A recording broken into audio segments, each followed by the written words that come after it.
e pe e moera. E runga ua koe tō tupuna waine tai o ora. E tai o ora.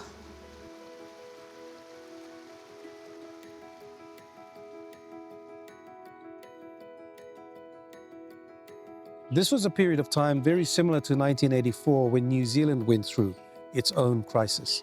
At the time, in 1984, I was a student at Auckland Uni. Robert Muldoon was the Prime Minister of New Zealand, and to try and fix the New Zealand economy, he put a wage freeze on, he put a price freeze on. There was a whole number of measures which caused the New Zealand economy to collapse. David Lange came in as Prime Minister then, and Roger Douglas, the Finance Minister, Rogernomics, the person who introduced Rogernomics, transformed the New Zealand economy, public service and a private sector so that New Zealand could lift itself out of that slump.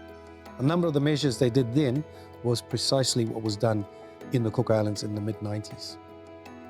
So it took us to 2000 where things started to get back on an even footing, and we started to move progressively as a country towards a stronger economic position.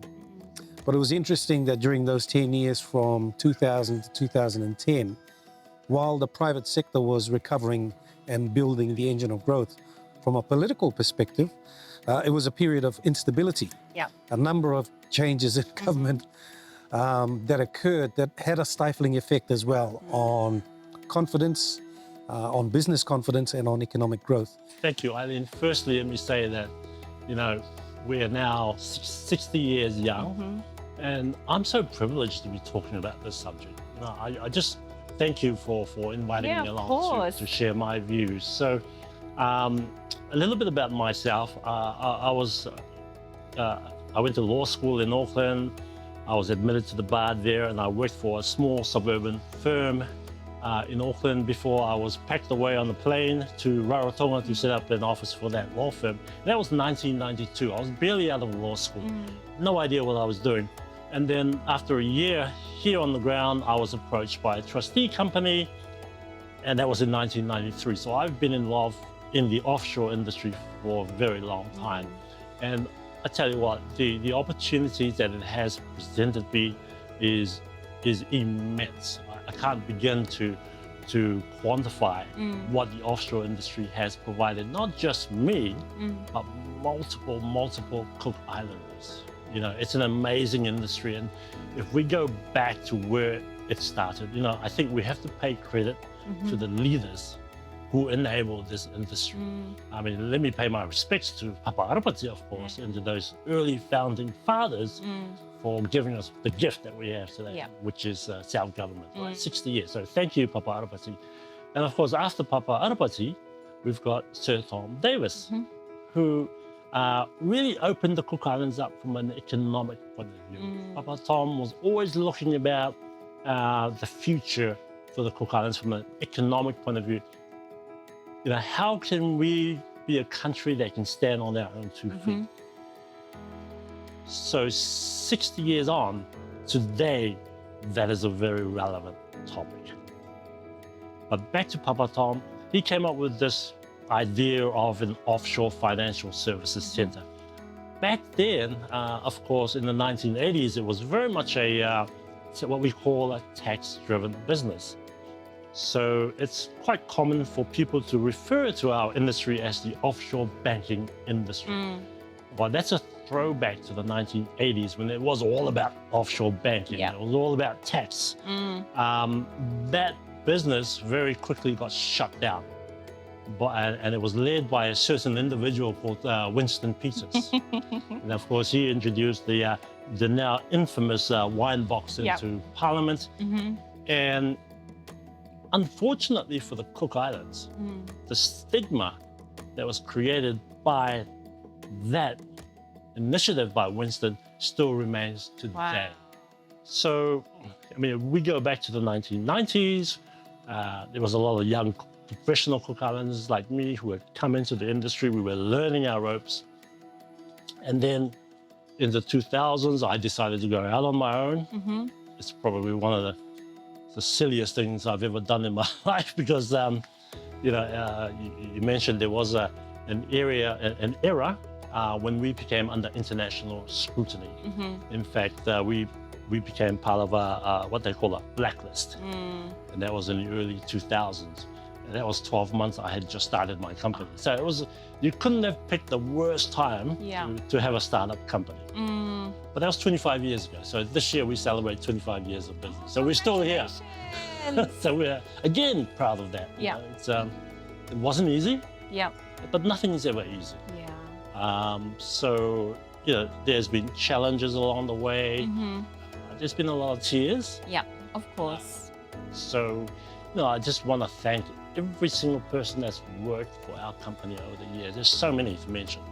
But at the same time, we have also enabled those Cook Islanders to go on to better things. We have trained them. We've taught them a new way of thinking, a new way of approaching business. One thing I do want to highlight is that today, it has been the case for the last decade or more, all Cook Islands trust companies are managed by Cook Islanders. Oh, wow. Now, when we go back to the 1980s and even in the 1990s, Cook Islanders were not in management roles. So there has been that transition, there has been an evolution of the industry where it is truly a Cook Islands operated, managed industry.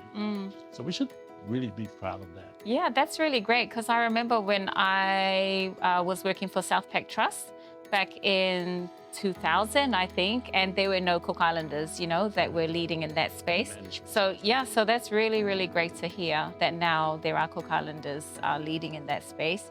And so I guess my next question, we're, looking at government, and I guess when we talk about during the time of the economic crisis, how did government balance the need for new revenue sources with international pressure to regulate offshore finances?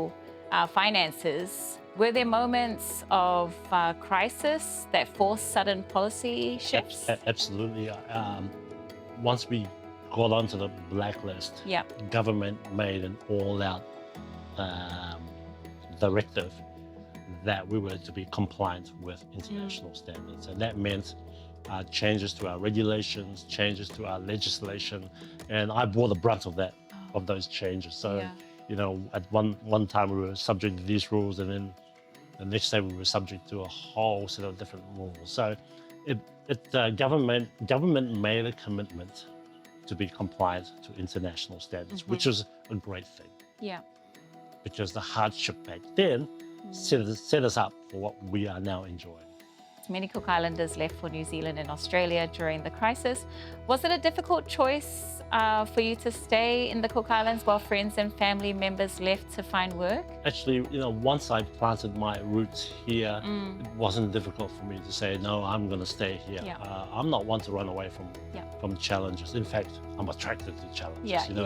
If it was just plain sailing, I would have left long ago.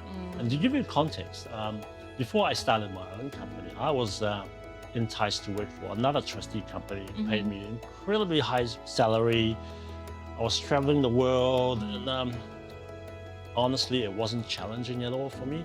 So I was, from a material point of view, it ticked all the boxes. But from a self-fulfillment and personal development point of view, it was empty. Yeah. So I get that. I went into business, struggled for a number of years.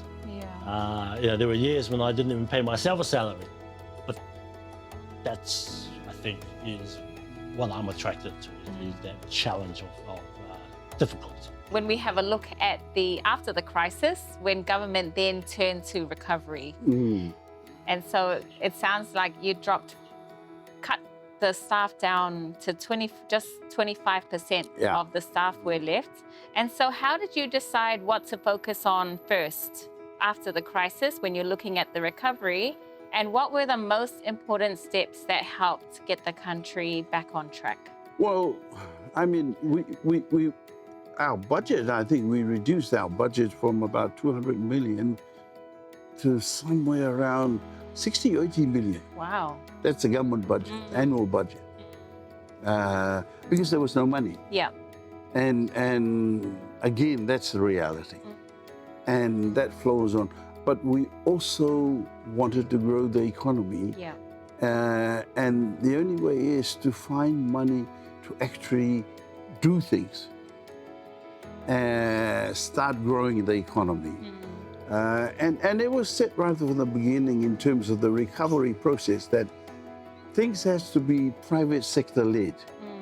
And that terminology, that kind of policy, you hear it still now. But I think we've lost the essence of it now. It was private sector led growth. That was, it was looking at enabling the private sector to giving them an easier road to hoe in terms of growing the economy and so on. Was it just the bananas, Auntie, that used to go from Aitutaki? Tomatoes, pawpaws, until the quarantine was very strict. Yeah. Then I think because of the singatoka, the makirat make. Karaoke